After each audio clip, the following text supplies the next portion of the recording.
어서 오세요. 반갑습니다. 자, 우리 마지막 때 7년 부흥기는 아마 요한계시록 끝날 무렵에 그때 한 번 더 있어서 그때 하기로 하고 오늘 우리 룻기 계속 하던 것 좀 해야 될 것 같습니다. 우리 같이 룻기서 1장 16절에서 18절 함께 보도록 하겠습니다. 룻기 1장입니다. 16절에서 18절의 말씀입니다. 제가 봉독해 드리겠습니다. 롯이 말하기를 나로 어머니를 떠나라고 하거나 어머니를 따르는 것에서 돌아가라고 강권하지 마소서. 어머니가 가시는 곳에 나도 가고 어머니가 유숙하는 곳에 나도 유숙하리이다. 어머니 백성이 내 백성이 되고 어머니 하나님이 내 하나님이 되시리이다. 어머니께서 죽으시는 곳에서 나도 죽고 거기서 장사되리니 죽음 외에 그 무엇이 어머니와 나를 떼어놓는다면 주께서 내게 벌을 내리시고 더 내리기를 원하나이다 하더라. 아멘. 구약에 있는 내용들, 내용들이라면 역사적인 내용들도 있고 예언적 내용들도 있죠. 구약에 있는 내용들은 뚜렷이 이 내용이 무엇이라고 이렇게 구약에서 정확하게 우리에게 알려주지 않아요. 그래서 구약은 보통 우리가 이런 사건들이 있었지. 룻기 주제는 이런 거고 사사기는 대략 이런 이야기고 역사적으로 내용을 그냥 알고 있을 뿐이지 이 내용이 뚜렷이 무엇을 말하려고 하는가에 대해서는 사실 구약에서는 아무것도 답을 해주지 않기 때문에 잘 몰라요. 그래서 구약은 전부 다 예언적 성격을 가지고 있습니다. 근데 그 예언이라는 것이 예언서에서만 예언이 있는 것이 아니라 모세오경에도 예언이 있고 사사기에도 예언이 있고 룻기에도 예언이 있어서 구약 홀로 남아있으면 이건 하나의 스토리, 역사적 이야기에 불과하지만 신약에 와서 이 구약에 있었던 역사적 스토리들이 어떤 예언적 성격을 가지고 있었는가를 신약에서 설명해 주기 때문에 만약에 신약에서 설명되지 않은 이야기는 구약에 그냥 하나의 이야기식으로 남아있을 뿐이죠. 그런 차원에서 보면 이 룻기는 굉장히 중요한 예언적 사건을 가지고 있어요. 사건은 사건인데 이것은 굉장히 중요한 예언을 담고 있는데 룻기가 구약에서 참 중요했던 내용들이 룻기하고 아가서예요. 근데 이 룻기와 아가서는 오랫동안 해석이 되지 않은 해석을 시도해 볼 수 없었던 사건이기도, 내용이기도 합니다. 이제 마지막 종말이 가까워 오면서 룻기가 가지고 있는 그 예언적 메시지가 무엇인지를 우리가 유대인들이 이방인들에게 알려주면서 룻기에 굉장한 충격을 받은 게 사실 우리 이방 교회입니다. 이 룻기가 얼마나 깊은 예언적 성격을 가지고 있는지를 오랫동안 이스라엘이라는 민족 자체를 배제한 상태에서 성경이 계속 해석되어 왔었기 때문에 드디어 이스라엘이 1948년도 이스라엘로 회복해 돌아가고 이 돌아간 사건 때문에 룻기가 드디어 열리기 시작했고 이 룻기가 이토록 깊고 깊은 예언적 메시지를 담고 있다는 것에 대해서 사실은 우리에게는 너무나도 큰 충격을 받았던 것이 이 룻기입니다. 룻기를 제가 이렇게 여러분들에게 또 이게 참 깊고 깊은 예언적 성격을 가지고 있다라고 제가 여러분들에게 이렇게 계속 말씀드리는 이유도 여기에 이 사건이 너무나도 중요하기 때문에 이렇게 말씀을 드리는 것입니다. 예를 들어서 룻기 하나만 가지고 이렇게 얘기하면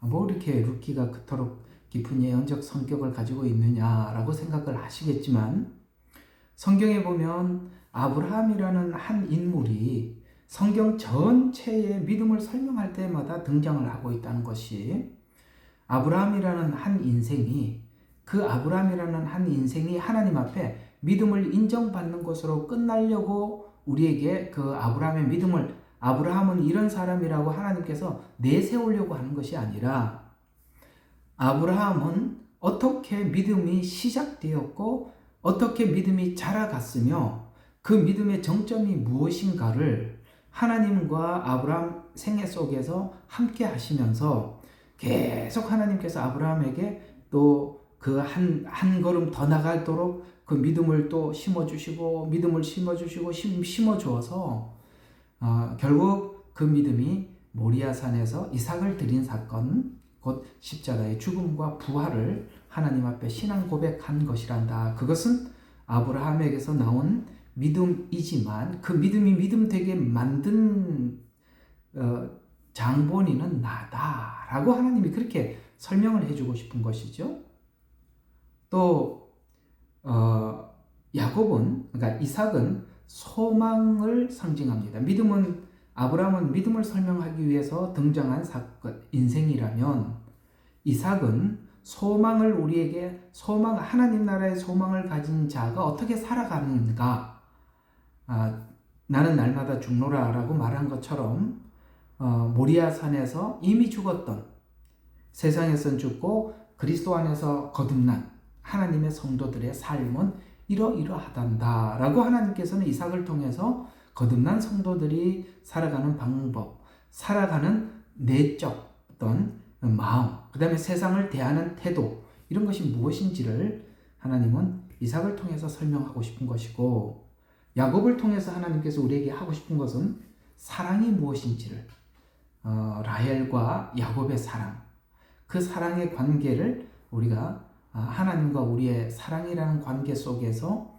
우리에게 설명하고 싶은, 그래서 믿음, 소망, 사랑, 이렇게 믿음은 아브라함, 소망은 야곱, 소망은 이삭, 그 다음에 사랑은 야곱, 이렇게 해서 이렇게 이제 접목이 된다는 것이죠. 그래서 구약은 사건 혼자만 남아 있으면 아브라함이 그냥 뭘 이야기하는지 모르는데, 신약에 와서 이것을 하나님께서 어떻게 접목시켜서 아브라함을 이해해야 되는지, 이삭을 이해해야 되는지, 야곱을 이해해야 되는지, 그래서 이 한 사람들이지만, 한 인물들이지만 이게 다 뭐가 있다고요? 이 인물 속에 예언이 있다는 것이죠. 오늘 룻기도 이 룻이라는 그러니까 엘리멜렉이라는 한 가정 이야기지만, 이 가정 이야기가 마치 이스라엘 전체의 미래를 예표하듯이, 바로 이런 차원에서 보면 이스라엘을 이해하기 위해서는 이 룻기가 우리에게 설명하고 싶어하는 이 내용을 우리가 마음속에 담지 않고는 결코 우리가 이방인과 유대인 관계 속에서 우리가 어떻게 이방인이 유대인과 이렇게 접붙이게 되는지를 그저 로마서에서는 교리적으로만 설명할 뿐이지, 실제 어떻게 접붙여졌는지를 룻기에서 설명해 주고 있는 내용이 바로 이 룻기입니다. 따라서 오늘 금방 읽었던 룻기에서 가장 중요한 메시지가 어디냐라고 묻는다면, 오늘 룻기 1장 16절과 18절에 있는 이 이야기가 진짜 우리 이방인들이 하나님 앞에 신앙 고백을 할 때, 우리가 하나님 앞에 다이렉트로 하나님 앞에 신앙 고백을 하는 것이 아니라 그 신앙 고백 안에서 우리가 가지고 있는 믿음의 확신은 이스라엘이 하나님께 받았던 언약, 그 언약이 왜 어떻게 우리의 언약이 되었는지를 오늘 룻기가 설명을 해주고 있는데, 이 내용을 교리적으로는 로마서 11장에 지금 이스라엘이 꺾여졌고 그 다음에 이방인인 우리가 이렇게 접붙임을 받았다라고 교리적으로 설명을 하고 있고, 룻기는 사건적으로 설명하는 차원에서 이 로마서의 메시지는 룻기에서 다시 한번 우리가 확인해야 그것이 진짜 믿음이 되니까, 그런 차원에서 오늘 이방인인 이 룻이 나오미에게 어떻게 신앙 고백을 했는지를 우리가 한번 생각해 보자라는 차원에서 오늘 이 말씀을 여러분들과 함께 나누어 보도록 하겠습니다. 자, 우리 지난주, 그러니까 지지난주, 이렇게 한 3주 전에 여러분들과 함께 했던 룻기 오르바 교회에 관한 이야기를 여러분들에게 잠시 말씀을 드렸죠.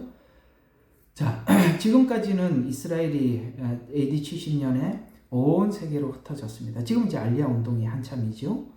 근데 지금 이스라엘에는 땅에는 지금 실제 전쟁이 있습니다. 그럼에도 불구하고 이방인에게 흩어졌던 이스라엘은 자기 조국으로 돌아가기를 희망하는 사람들이 많답니다. 그 땅에 전쟁이 있음에도 불구하고 돌아가려고 합니다. 이건 지금 이스라엘이 돌아갈 수밖에 없는 어떤 그 반유대주의적 성향도 있지만 하나님께서 마지막 때 이스라엘 땅으로 되돌려 보내시겠다라고 약속한 약속 때문에 지금 그 이스라엘의 많은 사람들에게 하나님께서 그 땅으로 돌아갈 마음을 주셨다고 생각합니다. 상황이 그래서 돌아가는 것이 아니라 하나님이 상황도 상황처럼 만들기도 하시지만 각자들 마음속에 이제 이스라엘로 돌아가겠다. 비록 그 땅에 전쟁이 있지만, 그럼 전쟁이 있는데 누가 돌아가고 싶겠어요?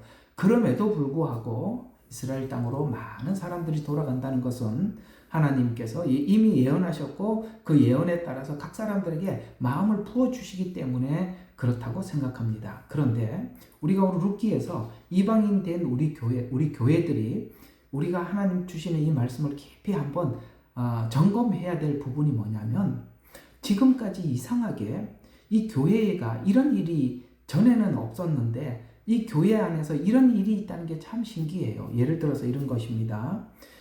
이스라엘 백성들이 그러니까 지금 고토로 지금 이 이스라엘로 돌아가기 이전에 있었던 교회들은 그 각 교회들이 나는 이스라엘에 대해서 이렇게 생각한다, 저렇게 생각한다라는 그런 이스라엘과 하나된 연합되었다. 나는 이스라엘과 연합할 마음이 없다. 이런 표현들을 이스라엘이 지금 1948년 이전에는 그런 게 일반 교회 안에 그런 게 없었어요. 대략 없었어요. 그런데 정말 이상하게도 알리아 운동이 일어나면서부터 교회가 내가 이스라엘과 연합됐던 교회들은 지금 현재 이스라엘이 일어나는 모든 일들을 보면서 하나님께서 마지막 때 언약한 언약이 성취되어 가고 있고, 이때 그 이스라엘을 향해서 하나된 교회들은 이스라엘과 하나 되었다고 고백을 하는가 하면, 놀랍게도 이 반 이스라엘 운동을 하고 있는 사람들이 많은 사람들이 교회가 반유대주의적 이스라엘 운동을 하고 있다는 것입니다. 이 일이 이스라엘이 이스라엘로 돌아가기 이전에는 이런 일이 없었어요. 대략 없었어요. 그런데 이상하게도 이스라엘이 지금 알리아 운동이 일어나면서 교회 안에 동일하게 이런 일들이 일어나고 있다는 것에 대해서 오늘 여기 룻기가 베들레헴에서 지금 하나님께서 양식을 주셨다라는 소식을 듣고 나오미가 지금 베들레헴으로 올라가는 사건은 똑같이 알리아 운동에 대한 예언을 여기 룻기가 가장 먼저 기록을 했고, 훗날 이 예언서들, 예를 들어서 예레미야, 이사야, 그 다음에 그 에스겔, 이런 모든 예언서를 기록한 그 선지자들이 이 알리아 운동에 대한 예언을 했지만, 실제 오늘 이 가장 오래된, 그러니까 룻기가 이 예언을 한 가정의 예를 들어서 예언했었다는 거죠. 이 예언이 이제 나중에 다른 선지자들의 예언에 의해서 조금 더 구체적으로 설명되었을 뿐이지, 이 룻기가 그 이야기인데, 오늘 여기서 룻기를 쭉 보면 나오미가 지금 베들레헴으로 돌아가는 이 시점에 두 교회, 이방 교회를 상징하는, 하나는 오르바 교회와 룻의 교회는 이방 교회를 상징하는데, 이제 나오미가 올라갈 쯤 무슨 일이 일어나느냐? 오르바는 나오미를 떠나가게 되고 룻은 나오미를 따라갑니다. 이와 같이 이스라엘의 알리아 운동이 있을 때 이방 교회는 이스라엘과 헤어지는 교회가 있는가 하면 이스라엘과 연합하는 교회가 있더라라는 것에서 오늘 이 예언이 참 신기하죠. 돌아가려고 할 때 이게 나누어지더라. 그전에는 이런 일들이 없었는데 이렇게 되는 것입니다. 그러면 이게 헤어지는 일들이 이렇게 나오는데, 자, 그러면 우리가 베들레헴에 양식을 주셨다는 소식을 듣고 나오미가 올라가기로 결정을 하는데, 자, 1장 6절에 보면 이렇게 성경은 룻기 1장 6절에 이렇게 말씀하고 있습니다. 한번 보시면 그 후에 그녀가 두 며느리와 함께 일어나 모압 지방으로부터 돌아오려 하였으니, 여기 이제 흩어진 이스라엘이 돌아가려고 하는 그걸 이야기하는 거거든요. 이는 주께서 왜 돌아가려고 했냐면, 이는 주께서 어떻게 그의 백성을 찾아보시며, 그러니까 지금 완전히 이렇게 흩어져 있는데 이제 찾아보시며 그들에게 양식을 주셨는지. 요 양식은 뭡니까? 이제 우리가 흔히 말하는 이게 복음입니다. 십자가 복음. 예수님에 대한 시야가 열리는 거죠. 그 마지막 때 이스라엘은 예수님에 대한 시각이 열릴 것입니다. 그래서 그것을 주셨는지 그녀가 모압 지방에서 들었다. 쉽게 말해서 이스라엘은 전 세계에 흩어진 상태에서 그 소식을 듣는 거예요. 이스라엘이 회복했다는 소식을 듣고 드디어 이스라엘의 메시아닉이 생기기 시작했다는 소식을 듣게 되고, 여러분 온 세상에 흩어져 있는 선교사들이 공통적으로 하는 말이, 그렇게 지독하게 예수님을 거부한 북한도, 이란도, 그렇게 예수님을, 교회를 핍박하는 그곳에도 그렇게 복음이, 그래도 예수 믿는 사람이 생기는데, 이스라엘 선교사들은 정말 평생을 사역을 해도 한두 가정을 하나님 앞에 전도하기가 힘들었다는 것이 이스라엘 선교사님들의 고백입니다. 실제 그렇습니다. 안 됩니다. 그런데 놀랍게도 이스라엘이 지금 하나님 앞에 돌아온다는 것은, 우리는 지금 현장에서 사역을 안 해봤기 때문에 모르지만 현장 사역을 했던 그 선교사님들은 기적 중에 기적이라는 거예요. 있을 수 없는 일이 일어나고 있다는 겁니다. 한 가정이 돌아오고 두 가정이 돌아오고 예수님에 대한 이 복음에 대해서 받아들이기 시작했다는 것은 너무나도 놀라운 일이에요. 여러분, 이 지금 이스라엘이 돌아오기 시작한 게 정말 얼마 되지 않습니다. 최근에 일어났던 일들인데 지금 기하급수적으로 일어나고 있고, 지금 이스라엘이 이 전쟁 가운데 너무나도 많은 사람들이 회심하고 예수님 믿고 돌아오고 있다는 소식을 우리는 그런 그 선교 루트를 통해서 저희들이 계속 듣고 있거든요. 너무나도 놀라운 기적입니다. 그 이야기에 대한 예언을 성경에 이 룻기 1장 6절 이스라엘 백성들을 찾아보셨다라는 의미를 성경은 구체적으로 이렇게 하고 있어요. 여러분, 마태복음 21장 18절부터 21절 다시 한번요. 마태복음 21장 18절에서 21절. 자, 이런 말씀이 있습니다. 자, 이른 아침에 성으로 돌아오실 때에 시장하신지라 길가에 무화과 나무 한 그루를 보시고 그 나무에 열매가 있는가 하여 가 보셨으나 잎사귀만 있고 열매가 없더라. 지금 이건 뭘 상징하느냐면 이스라엘의 현재 상황을, 예수님이 오셨을 때 그 이스라엘의 상황을 이야기하는 것입니다. 여러분 우리가 무화과 나무를 심은 것은 잎사귀를 위해서 심은 게 아니라 열매를 위해서 심잖아요. 그런데 지금 이 이스라엘은 아시다시피 그 무화과 나무는 이스라엘을 상징적으로 의미하고 있어요. 그러니까 지금 이스라엘을 선택해서 하나님께서 이스라엘에게 열매를 보였었지만 잎사귀만 무성하다는 것은 그들의 종교성, 예를 들어서 그 종교 지도자들의 형편 아시죠? 외식하고 그저 금식 기도하고 예배 철저히 하고 안식일 철저히 하게 지키고 잎사귀만 무성하다는 거예요. 똑같은, 지금 그건 하나의 예언적 이야기예요. 잎사귀만 있고 열매가 없더라. 제자들이 보고 이상히 여겨 가로되 이 무화과 나무가 어찌 그리 즉시 말랐나이까? 라고 하니, 좀 있으면 이제 이스라엘이 흩어질 겁니다. 말랐나이까? 하니 예수께서 대답하여 가라사대 진실로 너희에게 말하노니 만일 너희가 믿고 의심치 아니하면, 자, 이게 여러분 우리는 기도로 들었거든요. 그러면 그 기도로 들었다면 지금 오늘 여기 있는 무화과 나무 앞의 이야기와 이게 기도 이야기와 이게 접목이 안 돼요. 끊어져 버려요. 이 무화과 나무 이야기와 기도 이야기하고 연결이 안 되게 돼 있어요. 그럼 이 이야기는 기도 이야기가 아니라는 이야기예요. 근데 이게 기도 이야기가 맞기는 맞지만 이 전체적으로 예수님께서 우리에게 전달하고자 하는 메시지는 기도 이야기하려고 하는 게 아니라는 거예요. 자, 계속 봐요. 진실로 내가 너희에게 이르노니 만일 너희가 믿고 의심치 아니하면, 자, 무화과 나무에게 한 일뿐만 아니라, 이게 이제 굉장히 많은 의미를 담고 있어요.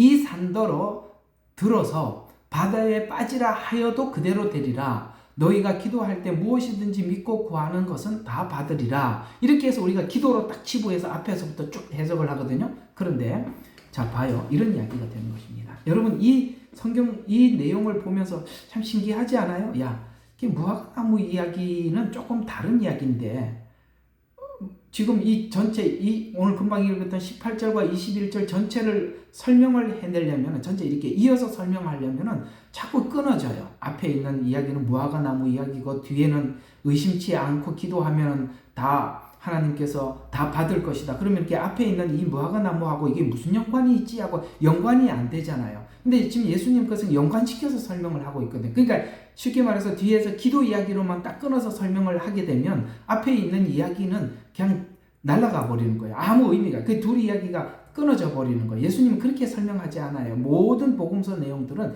서로 연결이 되어 있단 말이에요. 자, 이건 뭘 이야기하는 거냐면 바로 이 이야기입니다. 여러분 이 무화과나무가 어찌 그렇게 말랐느냐라고 하니 예수께서 대답하기 진실로 이러니까 만일 너희가 믿고 의심치 않으면 무화과나무에게 한 일뿐만 아니라 자, 이 산더러 들어서 바다에 빠지라 하여도 그대로 되리라. 여러분 이게 여러분들 되게 이게 무슨 말이지라는 생각이 좀 들지 않으세요?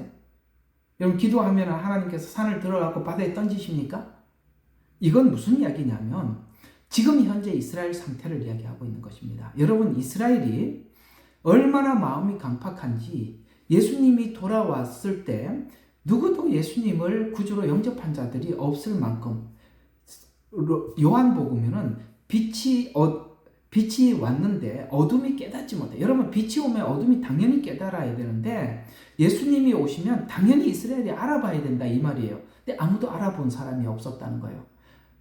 이럴 만큼 지금 이스라엘이 만약에 주님 앞에 돌아와서 회개한다면 이 산더러 들어서 바다에 빠지라라는 말은 그야말로 있을 수 없는 불가능한 이 불가능이 어떤 측면에서 불가능하냐면 이스라엘이 회개하고 주님 앞에 돌아온다는 거예요. 이 상태에서 마치 산을 들어서 바다에 빠지는 것 같은 있을 수 없는 이해가 갑니까? 지금 예수님 이 대화의 당사자는 예수님과 제자들이에요. 이걸 자꾸 우리가 제자들과 예수님과의 대화를 일단 분석을 하고 그 다음에 내게 주시는 말씀으로 이렇게 와야 되는데 우리는 제자들과 예수님과 대화하고 있다는 그 제자들은 다 이스라엘 민족이라는 걸 전제하고 지금 들어야 되는데 우리는 이 제자들은 빠져버리고 거기서 우리가 들어가서 기도하면 하나님께서 이게 산을 들어서 바다에 던지라 그러면 될 만큼 내가 기도하면 다 되는구나. 이렇게만 한단 말이에요. 여러분 1차 수신자 대화자는 예수님과 제자는 이스라엘이에요. 지금 제자들은 이 말이 지금 당장은 무슨 말인지 알지 못하지만 훗날 이들이 바로 그 로마서에 바울이 말한 것처럼 이 복음이 지금 현재 이스라엘은 도저히 받아들일 수 없어서 로마서에서 뭐라고 합니까? 이방인에게 갔고 이방인이 받은 복음이 다시 유대인들에게 전해주어서 지금 마치 불가능해 보이는 이 일이 이스라엘에게 일어날 것이다 라고 이야기하면서 너희가 기도할 때 무엇이든지 믿고 구하는 것은 다 받으리라. 지금 이 이야기는 제자들과 예수님 이야기. 물론 제자들이 지금 당장은 알아듣지 못하겠지만 훗날 이 이야기가 무슨 이야기인지 다 이해가 가는 것입니다. 아시겠습니까? 이렇게 해놓고 그 다음에 우리 이야기로 받아들여야 되는 거예요. 자, 그래서 여기 강조점은 기도 이야기가 아니라 이스라엘에게 있을 수 없는 무화과나무. 지금 현재 무화과나무가 말라 죽었단 말이에요. 근데 이 죽은 나무가 다시 살듯이 이스라엘이 언젠가 회복이 있을 것이다 라고 예수님께서는 그 예언적 메시지를 전해주고 있는 것입니다. 이 말이 21장 전체 맥락, 그러니까 전체 메시지와 연결을 시켜보면 이런 메시지가 돼요. 그 앞에 21장 18절과 21절에 이런 말씀이 있는데 그 앞에 이런 말씀이 있어요. 21장 16절에 보니까 예수님이 오셨는데 젖먹이와 어린아이 같은 사람들이 은혜를 받고 주님 앞에 돌아오더라는 거예요. 이건 뭡니까? 하나님 앞에 자기 의를 내세우지 않고 마치 순수하게 젖먹이와 어린아이처럼 예수님께서 가르치는 그대로 받는 이런 사람들은 주님 앞에 돌아와서 구원을 받고 은혜를 받고, 또 32절, 여기 이제 21절이니까 그 쭉 뒤에 21장 끝부분에 가서는 뭐라고 해요? 창녀와 세리 같은 죄인들이 구원을 받아요. 지금 구원은 많은 사람들이 받고 있어요. 젖먹이와 어린아이 같은 사람들, 그 다음에 세리와 창녀 같은 죄인이라고 생각하는 사람들은, 그러니까 겸손한 사람, 죄인, 이런 사람들은 구원받고 돌아오는데, 지금 유대인들은 누구도 돌아오지 않아요. 이미 그들은 무화과 나무라고 생각을 하고 있고, 이렇게 잎사귀가 무성한 것이 하나님 앞에 주님이 보실 때는 열매를 요구했지만 잎사귀만 교회적인 어떤 형식 이런 것만 무성하지 진짜 하나님께서 원하는 열매를 맺지 못하고 있음에도 불구하고 자기들은 맺었다고 생각하고, 여러분 그 유대인들이 하는 착각, 신약에서 예수님이 지적한 회칠한 무덤아 외식하는 자여라고 말씀하신 것처럼 지금 그런 상태, 이게 지금 불가능한 일이라는 거예요. 그런데 지금 한쪽에서는 구원이 있는데 이쪽은 전혀 예수님을 받아들이지 못하는, 마치 산이 바다에 던져지는 것 같은 불가능한 일들이 너희 제자들 곧 이스라엘에게 일어나게 될 것이다 라는 이야기인 것입니다. 그러면 이 죽은 무화과 나무는 조금 있으면 이스라엘이 다 전 세계로 흩어질 거예요. 룻기가 그 예언을 하고 있고, 그 다음에 예수님께서는 또 그 예언을 하시고, 그 다음에 마태복음 24장에 보면 아까 21장에 말라 죽었던 무화과 나무 이야기를 이 마지막 종말을 설명하면서 다시 꺼내 들고 옵니다. 신기하죠? 21장에 나와 있던 이 무화과 나무 비유, 무화과 나무가, 말라 죽은 무화과 나무가 살아날 것을 24장에서 이렇게 표현하고 있어요. 자, 마태복음 24장 32절부터 35절입니다. 자, 무화과 나무의 비유를 배우라. 그 가지가 연하고 잎이 돋으면, 아까 뭐예요? 말라 죽었어요. 그런데 무슨 일이 일어나요? 가지가 연하고 잎이 돋으면 여름이 가까운 줄 아나니 것같이 너희도 이 모든 일을 보거든. 이 모든 일은 뭐니까 이스라엘이 다 흩어졌어요. 21장에는 흩어질 것을 예언하고 말라 죽었어요. 그런데 그 이스라엘이 회복한다는 거예요. 그래서 이 일을 보거든 인자가 가까이 문 앞에 이른 줄 알라. 이스라엘이 회복하면 주님의 재림이 가까운 줄 알아. 왜? 재림은 뭐와 연관이 있죠? 이스라엘의 회복과 연관이 있어요. 그래서 제가 이제 계시록 가면서 왜 마지막 때가 부흥기인지를 말씀을 드리면서 드렸던 말씀처럼 이 무화과 나무가 돌아오듯이 이스라엘이 돌아와서 그 땅에서 하나님께서 이스라엘 전체의 회복을 일으킨단 말이죠. 그래서 인자가 가까이 문 앞에 이른 줄 알라. 자, 내가 진실로 너희에게 이르노니, 이 말이 참 중요해요. 이 세대가 지나가기 전에 이 모든 일이 이루어지리라. 이 세대는 다니엘의 70일에를 이야기하는 거예요. 70일에. 69일에는 끝났죠? 그런데 마지막 한 일회가 남아있어요. 그래서 70일회가 끝나는 그 시점이 언제냐? 예수님 초림이에요. 예수님께서 나귀를 타고 성에 입성하는 그 시간이 69일회가 끝납니다. 다니엘이 말한 69일회가 끝나고, 그 다음에 예수님께서 입성하고 십자가에 죽으시고 난 이후에 이스라엘 백성들은 AD 70년에 모두 다 전 세계로 흩어지죠. 그리고 이제는 흩어진 이 시간은 이스라엘 입장에서 보면, 이스라엘 입장에서 보면은 없는 시간이에요. 그래서 69일에서 마지막 한 일에 이게 이제 실제 시간은 2000년이라는 긴 시간이 지났지만 이스라엘 입장에서는 없는 시간이란 말이에요. 그래서 주님은 이스라엘이 흩어진 시간과 다시 돌아와서 마지막 7년, 우리가 흔히 말하는 7년 환란기를 주님은 이걸 보고 한 세대로 묶어놓은 겁니다. 그래서 이 세대가 지나가기 전에 다 이루리라. 이 세대가 지나가기 전에라는 이 해석들은 굉장히 복잡해요. 그러나 이 세대는 다니엘서와 연결을 해서 보면 이 세대가 같은 70일의 한 세대에 묶여 있다는 걸 알게 됩니다. 다니엘서 제가 설교에서 올려놨으니까 그거 쭉 보시면 들으세요. 이제 뭐 이거는 참 많이 공부하셔야 돼요. 여러분들도 많이 공부하지 않으면 이런 말들을 알아듣지 못해요. 자, 그래서 이 모든 일이 이루어지시리라고 하고, 자, 뒤에 단서를 붙이죠. 천지는 없어지겠으나 내 말은 없어지지 아니하리라 라는 말이 앞에 있었던 예언전에 이 산을 던져서 바다에 던지오라 라고 한 것이 그대로 되리라 천지는 없어지겠으나 내 말은 없어지지 아니하리라. 이스라엘이 흩어질 것이다. 다시 돌아올 것이고 다시 돌아와서 그들은 이스라엘이 구원을 받게 될 것이다. 라는 이 말은 반드시 이루어질 것이다. 이렇게 되는 것입니다. 왜요? 왜 이런 이야기들을 자꾸 붙일까요? 지금 현재 이스라엘 상태를 보면 도저히 불가능한 일이기 때문에 지금 제자들에게 마지막 때 이스라엘이 회복이 있을 것이라는 믿음을 확고하게 심어주기 위해서 주님은 이런 불가능하지만은 있을 것이다. 왜? 내 말은 없어지지 아니하리라는 이 말은 창조의 말이죠. 주님께서 말씀으로 창조를 하셨듯이 하나님께서 입에 뱉은 이 예언은 예수님께서 하신 말씀은 반드시 이루어질 것이니 그것에 대한 분명한 믿음을 가지라라는 이야기가 오늘 24장에 말씀하고 있는 것입니다. 자, 그럼 저희 둘을 접목해서 설명을 해볼게요. 21장은 말라 죽은 무화과 나무. 24장에서는 그 죽은 나무가 살아나는 이야기. 오늘 룻기를 가보면 지금 베들레헴에 뭡니까? 양식이 떨어져서 모압 땅으로 내려간 것처럼 이스라엘은 전체가 흩어지게 될 것이고 그 다음에 이스라엘의 양식을 주셨다는 소식을 들을 때 나오미는 올라가는데 놀랍게도 올라가는 이 시점에 오르바 교회 이스라엘과 연합되지 않는 교회는 떨어져 나가고 이스라엘과 연합된 교회는 함께 하더라. 이게 마태복음 25장에 있는 양과 염소의 비유에서 모든 민족들을 불러다 놓고 심판하시는 장면이 이 이야기가 되는 것입니다.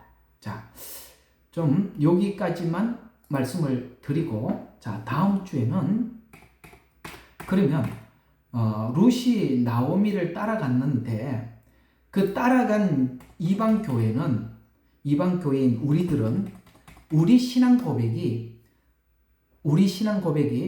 무엇을 근거로 하나님 앞에 하는가? 오늘 여기 보면 금방 읽었던 이 이야기죠. 룻이 말하기를 지금 하나님 앞에 고백하는 것이죠. 나로 어머니를 떠나라고 하거나 어머니를 따르는 것을 떠나 돌아가라고 강권하지 마소서라고 말하는 것은 내가 하나님을 떠나는 것을 강권하지 마소서라는 말로 할 수 있지만 이방인인 우리는 성경을 기준으로 예수님을 믿는 거 아니겠습니까? 그러면 이 성경에 있는 모든 내용은 이스라엘의 역사요, 이스라엘과 하나님 앞에 한 언약이요. 그러니까 우리가 성경대로 신앙 고백을 하는데 이 성경대로 신앙 고백은 어머니가 받은 약속 이렇게 되는 것이죠. 그래서 우리는 참 이제 조심해야 될 부분이 이 부분이에요. 우리가 예수님을 믿는다라고 하면서 우리가 믿는 이 믿음의 신앙 고백은 성경을 근거로 하는 것인데 성경은 누구에게 준 것이냐? 하나님께서는 이스라엘에게 주신 것이에요. 그 이스라엘에게 준 성경을 우리가 성경을 통해서 하나님의 약속을 믿고 이스라엘의 2000년 전에 온 예수님을 믿고 그래서 우리가 이스라엘과 접붙여짐으로써 이스라엘의 언약이 내 언약이 되고 이스라엘의 믿음이 내 믿음이 되는 거예요. 그래서 이방 교회가 잘 들어요. 혼자 독단적으로 떨어져 나가지 않는다는 거예요. 오늘 이 오르바는 그냥 이스라엘에서 떨어져 나갔습니다. 떨어져 나갔어요. 이게 지금 로마서 9장부터 11장이에요. 떨어져 나간 교회는 하나님과 관련이 없는 것입니다.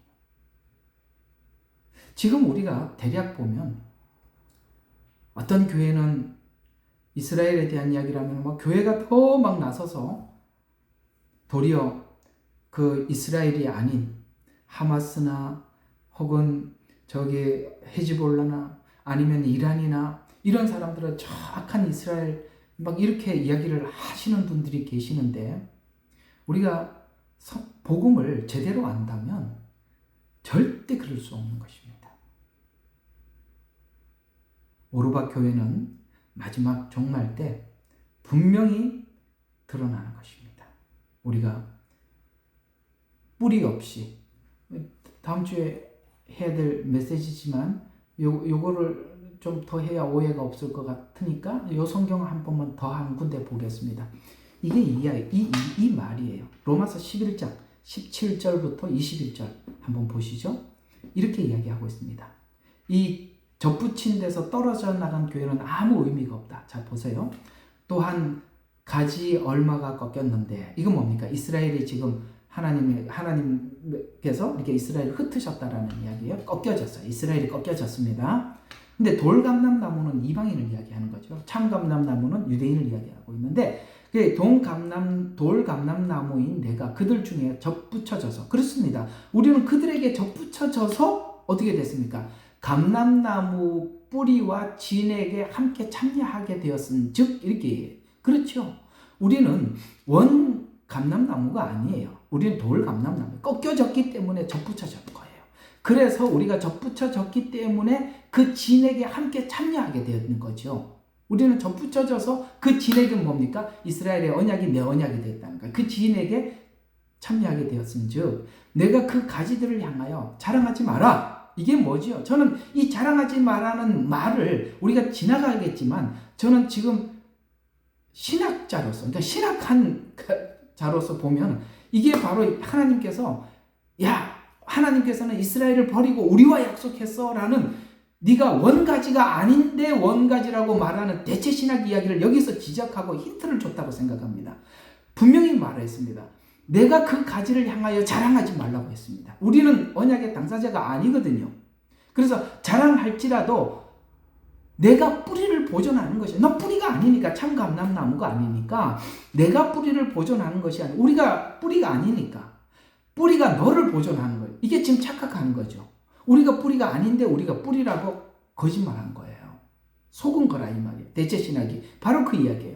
뿌리가 너를 보존하는 것이니, 그러면 내가 말하기를 가지들이 꺾인 것은 너로 접붙여지기 위함이라 하리라. 옳도다.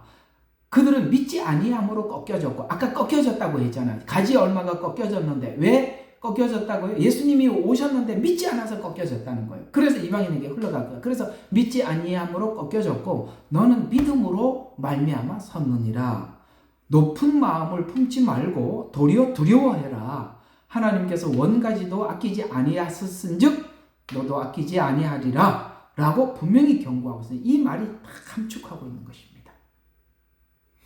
이 말을 오해하지 말아야 돼요. 우리가 유대인들이 신앙생활하듯이 율법을 지키고 안식일을 지키고 또 그런 이상한 사람들이 또 나왔어요. 아니요. 그 말이 아니라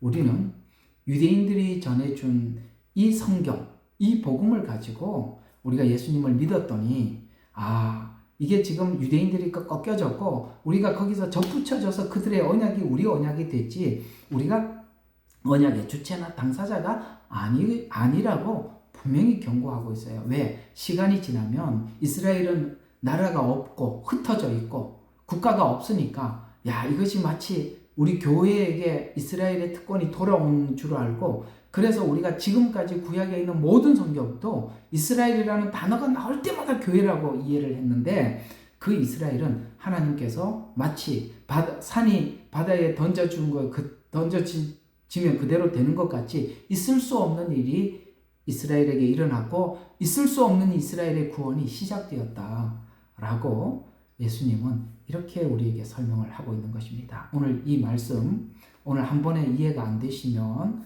또 마음에 두고 또 읽고 그러다 보면 여러분 성경이 이렇게 닫혔던 성경들이 있죠. 이런 내용들이 안 열려서 닫혔던 성경들이 많은 부분들이 열리게 될 것입니다.